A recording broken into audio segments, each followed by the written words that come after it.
Magmamarka tayo nitong rubber tree. Since mayroon na siyang bagong dito, sprout. Nag-branch na siya. So, puputulin natin to. So, instead na ikapat natin directly, pakaugatin muna natin. So, yun ang tinatawag natin marketing. Kasi, ilagay mo lang siya ganyan, tapos papaikutin mo para ma-cut yung skin. Yung skin paikot. Tapos, meron din tayong yung medium natin. Ito, Cocopi. Nakalagay lang sa plastic ng yellow. Yan.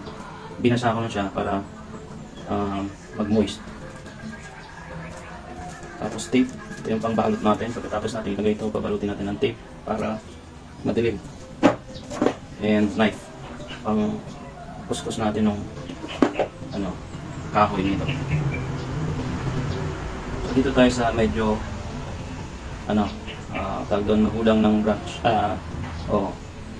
Dito sa magulang na part na. Huwag doon sa medyo green pa. So dito tayo.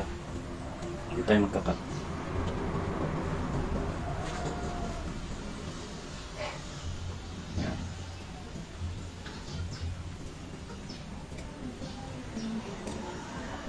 Mga 1 inch.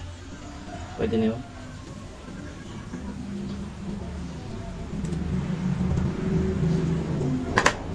Tapos yan. Pagkakalin natin yung skin.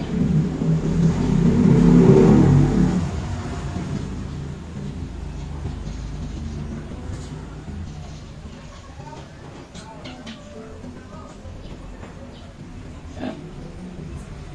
Pagkakalin natin yan. Paikot.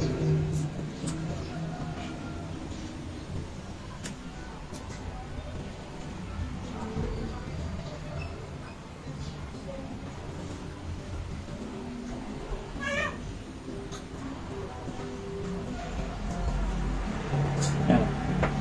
Pagkatanggal nun, kuskusin ito. Kuskusin natin yan.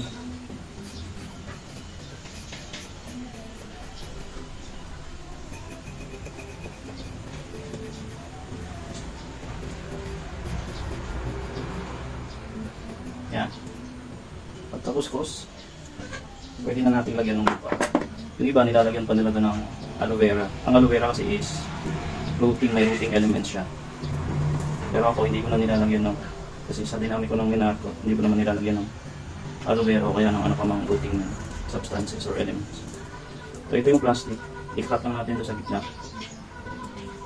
Ayan. May tubig pa siya. Ayan. Hati lang. Huwag sobra. So half lang yung cut. Half. Tapos, ilalagay natin yan dito.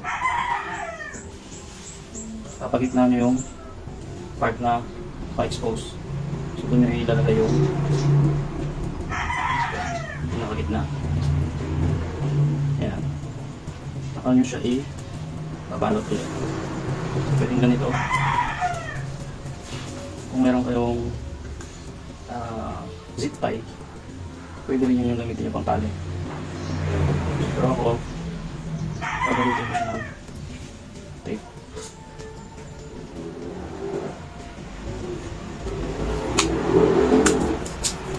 Kumbaga, bibigyan natin ng signal yung na madilim. Pag madilim, magti-trigger yun ng pag-generate ng ugat. Pero minsan, kahit hindi mo naman nalagyan ng pang-madilim, mag-ugat pa rin yan. Basta't may lupa. Ayan. Hihintayin lang natin ito ng 2 weeks. 2 weeks time. 14 days. 14 to 15. Mag-ugat na yan. Pero kung gusto mong sobrang madami na yung ugat talaga bago mo siya pupulin, siguro mga 20 days. Hintayin mo. Pwede na siya tanggalin.